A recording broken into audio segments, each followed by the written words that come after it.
Nick Delaney here. In today's lesson, I'd like to talk to you about something I call the rhythmic alphabet. Now, it should be stated that this is by no means an original or unique concept. This is just the way I think of it. The rhythmic alphabet is going to create a greater level of confidence when it comes to improvising rhythms, learning new rhythms, composing with rhythms. It's basically a key that's going to unlock your rhythmic potential. So, without any further ado, make music go time.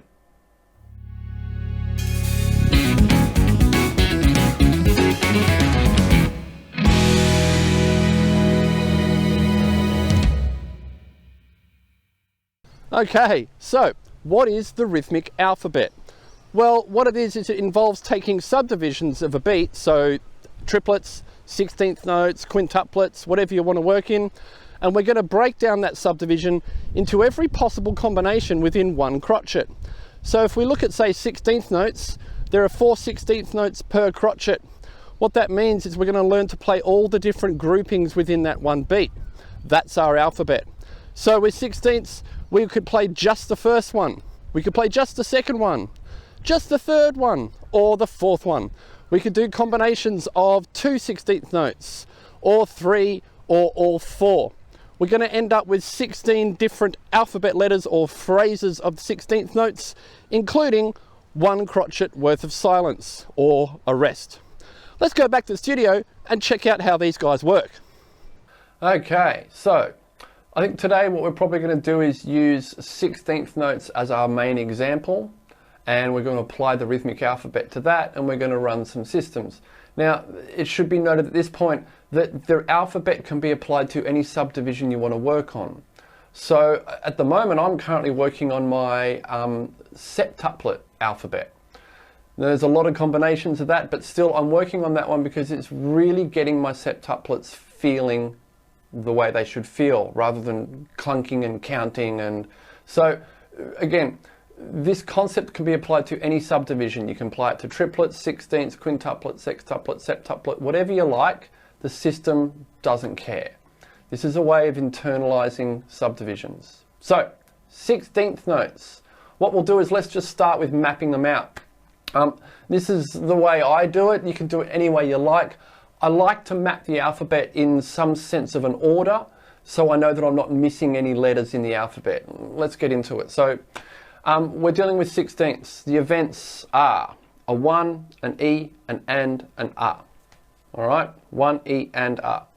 Let's start simple. Let's start with just one event per beat. So that would be playing one single 16th note. Now, this is going to be really simple in the beginning as far as understanding the concept, but when we get into playing it, the challenges come up. So here we go. If we're dealing with 1, and I'll put some stuff up on the screen, you can play just the 1. That's just playing on the beat. That's hopefully really easy. You can play just the E, a little bit more challenging. You can play just the and. I don't think you'll have a great deal of trouble with that one, but we'll see. You can play just the A. Also not too bad, but a little bit trickier. So what I'm doing here is I'm going, let's just break it down. I can play 1 16th, and there is 1, 2, 3, 4 positions that can exist. That's the first lot of the alphabet. The next bit is pairs of 16th notes. So I can have the first 2, 1 E, and I can move it across and I can get the E and the and, or I can move it across and get the and the A. When I move it across it again, it sort of flips to the beginning and I get a 1 and an A. And then I get separated pairs. So what I mean by that is a 1 and 8th notes, easy. The E and the A. Off 16th notes, E, A. That's a doozy. You're going to love it. Then we move on to 3 16th note groupings. There's not many of them. It's only 4. We can have the 1, the E, the and. We could have the E, the and, the A. A little bit trickier. We'll talk about why as we go. We could have the 1, the and, the A. We can have the 1, the E, and the A. I believe that's right. And then the last grouping is all 4 16th notes.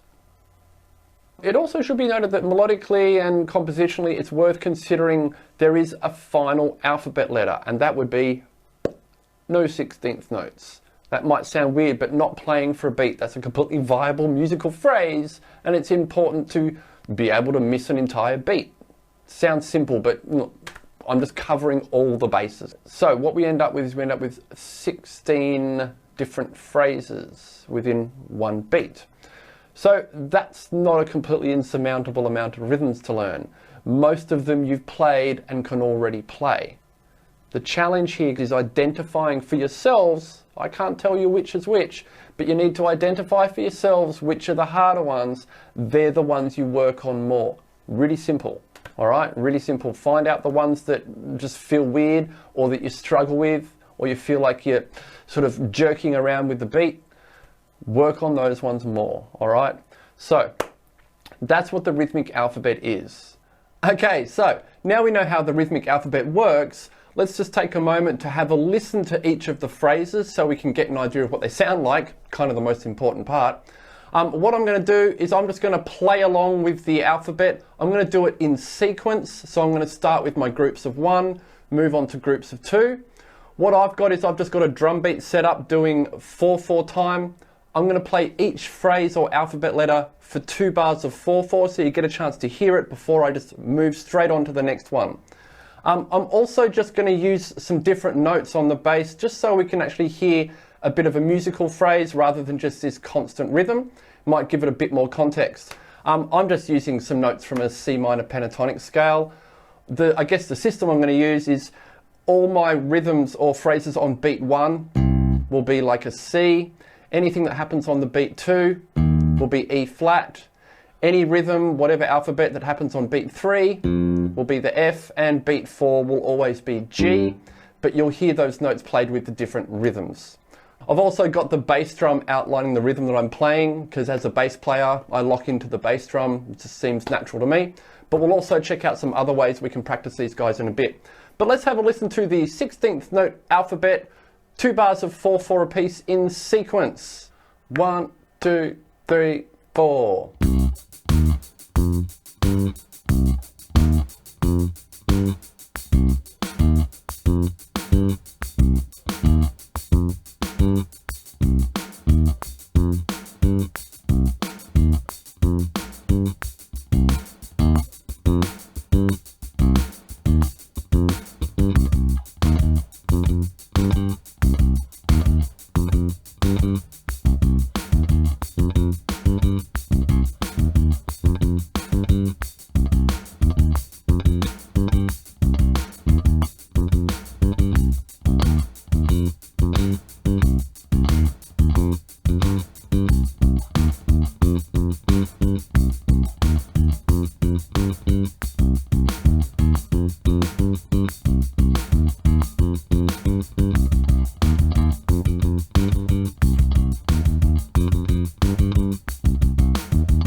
And there's your 2 bars of rest.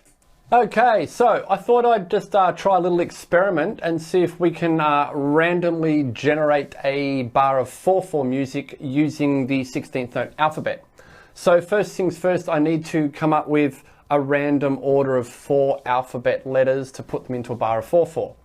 So there's a million different ways you could randomize this. You could write them all down on bits of paper and pull them out of a hat without looking, anything you like. I'm just going to use a little bit of technology today. I'm going to use my smartphone, and we're going to basically designate each of the alphabet events a number in sequence. So quick example, just playing beat 1 would be number 1, just the E would be number 2, just the and would be number 3, so on and so forth through till the end. Now, I'm going to get Siri to pick out some random numbers between 1 and 16. I'm going to write them down, giving us a bar of 4/4. We're going to sound it out phonetically first, and then we're going to see if we can put some notes to it. Maybe we come up with something musical. Who knows? Let's give it a go. So, hey Siri, pick a random number between 1 and 16. A random number between 1 and 16 is 8. 8, awesome. Okay, so 8, if you look at that code, is going to be 1, and the of 1. So I'm just going to quickly jot that down so I don't forget. All right. Now, beat 2. Hey Siri, pick a random number between 1 and 16. A random number between 1 and 16 is 2. 2. Oh, just the E. Excellent. So that's going to be a nice little bit of syncopation straight away. We're missing beat 2, which is kind of cool. All right, beat 3. Hey Siri,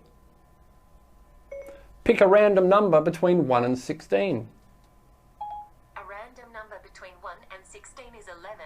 11. So 11 is going to be 1 E and, or in this case 3 E and, because we're on beat 3. So I'll put down a 3 E and. All right, and beat 4. Hey Siri, pick a random number between 1 and 16.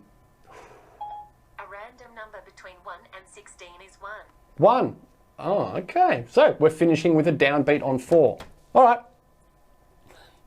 Totally fine. We're going to play it out. It's a little bit square at the end, but hey, we got some syncopation in the beginning. So let's just see if we can phonetically get that out first of all. This is what we have. We have 1 just the E of 2, 3 E and right on beat 4. So it's going to sound a little bit like 1 E, 3 E and 4. 1 E, 3 E and 4. So let's just pop like a straight up drum beat, simple 4/4, no accenting, and I'm just going to pop those notes down and we'll see if we can come up with something, see if it sounds cool. So here we go, have a listen to this. We'll try and sound it out first, phonetically first. 1 E, 3 E and 4. 1 and 3 E and 4. Hey, 1 E, 3 E and 4. 1 E, 3 E and 4. 1 E, 3 E and 4. 1 E, 3 E and 4. 1 E, 3 E and 4.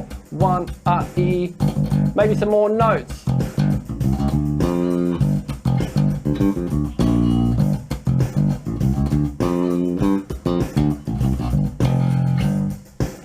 I don't know, it's all right.